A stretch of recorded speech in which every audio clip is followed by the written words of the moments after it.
All right, guys, so back again with my Kenmore 70 series model number there. I've done several other videos on this. I'll put a link up there in the corner. As you can see, I've got some dripping issues.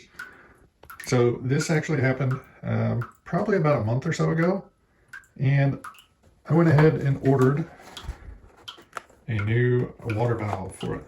So I'll put a link to this down in the description, but by the time this came in, that had stopped dripping.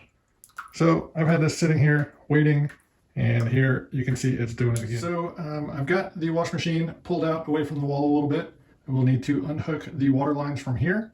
You can see I've got it unplugged. For this job, you'll need obviously your new part, but you may need a pair of pliers and a screwdriver. And for stuff like this, I'd recommend one of these like multi-use screwdrivers. You've got a Phillips and a flathead, and then a smaller Phillips and a flathead. And then you can also use these as like a 1/4 inch hex head, and then this one's a little bigger because some of the bolts on the back of these will require a hex driver. Again, make sure you're unplugged, turn your water off, and so the water valve pokes out of the back right here, and there's just a single bolt holding it to this back plate. To get there, we need to release some clips that are under this control panel. So start off with these little trim pieces. Just kind of pry up from the back edge, and they'll come out, tip out, and wiggle. There's just some little clips that clip in. Now a Phillips head screwdriver, number 2 Phillips, for screw right down here. Set my cord off to the side here. So now this control panel, you can just kind of pull out towards you and lift up. And then on these 2 corners, there's some hinge mechanisms. So this will just hinge up and around. Mine on this side, where the hinge mounts, is broken. And so mine doesn't like to stay. Normally it would just sit in this position, but I'm going to remove mine and lay it down flat. Let's go ahead and remove the water lines. So you may need a pair of pliers or channel locks to get these loosened up. And again, make sure your water is off. And I've already loosened mine up. And you will get a little bit of water leaking out of these as you unhook them. So let me get you down around the back so you can see this water valve. So here's where the water valve goes in, where your hoses hook up to. And there's just this one screw that holds this valve to this back plate. So we need to get this back plate out away from the cabinet, remove that screw, and unhook the electrical. Okay, to release this back plate, it's best to use a flat screwdriver, and we'll just stick it in this gold clip and pry it backwards, and it should release. There's a wire connector here I'm going to unhook just to give a little more room, and this connector here.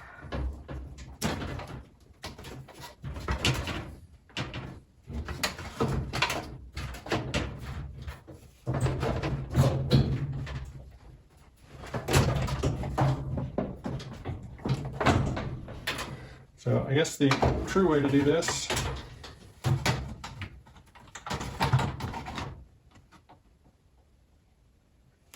is to lift the cabinet out. Ew, that's super gross. So you can see I just tilted the cabinet out. The top of that tub is really gross. And my little water dispenser thing is really gross too. So I'm gonna clean that while I've got everything apart.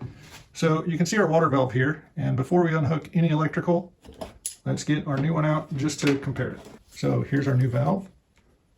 If this pokes out the back. So we have one tube going down, and there's one tube going down there. Electrical connections are on the right side. So all of that looks appropriate. I think the only difference is this one has this mounting plate on it with a single screw, where ours mounts directly to the big black back plate. So we just need to remove this screw, get this plate off, remove our connections. There's a hose clamp down there, and we can just pull that whole valve out. And so we see the white or clear plug is on the top, the red plug is on the bottom.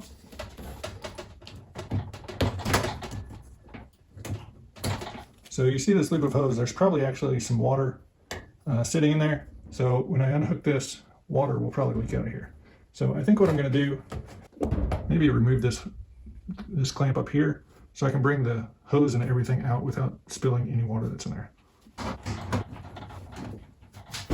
I've just got the single screw out of the back. Use my pliers.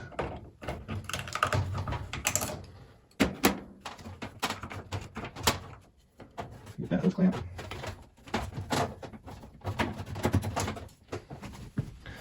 And this should pull right out. And so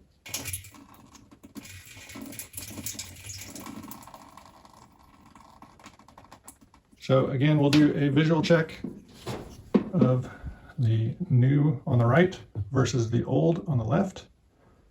They look identical. So we'll just swap this hose over to this one, hook everything back up.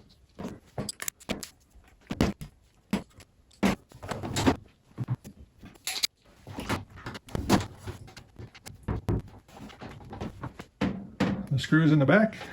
Before I hook this top hose up, I'm going to pull this thing out and clean it really good. Okay, so I got the wires hooked back up. You can see I pulled the little diverter sprayer water fill thing off, and I got it all cleaned up.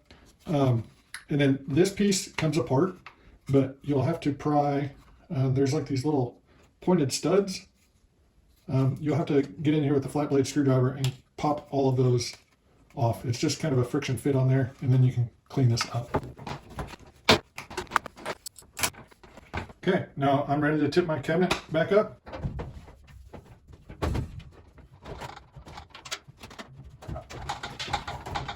And my little clips, hook them in like that.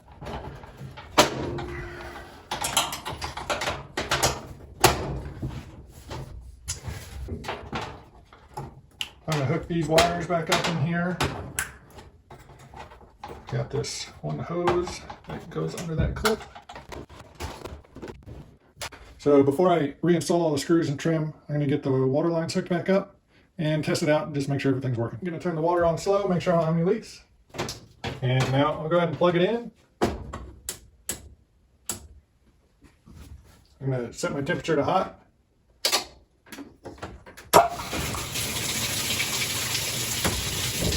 Now I'll set my temperature to cold.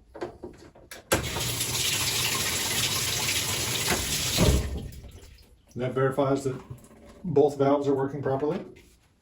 That definitely fixed our issue. If you were to take this apart, you can see kind of the buildup in there, just hard water. But likely what happened, just a hard water deposit got trapped under the little plunger that opens and closes with the solenoid, and it just wasn't allowing this to close all the way.